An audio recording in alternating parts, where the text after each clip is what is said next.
I already feel that I'm really faster now with debugging. Previously, it used to be that I used to just put slash h and then go into the program, then debug every step, and it used to take like hours. But now I know, like, okay, before going, I can just open the program in SEAT and find the variable. I can just look for a statement, and then I can set breakpoint, and then I can debug so that I can reduce some time.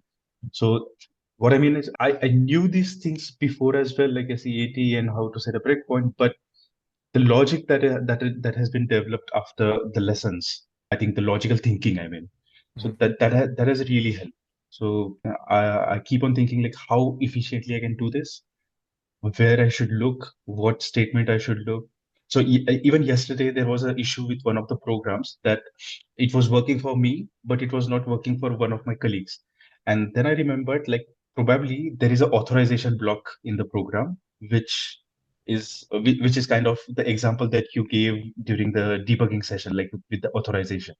Mhm. So I went in that, I set a breakpoint, and that's what it was. Like he had no authorization. That why it was not working. So that was kind of a quick thinking that I realized, okay, now I can probably find quickly things.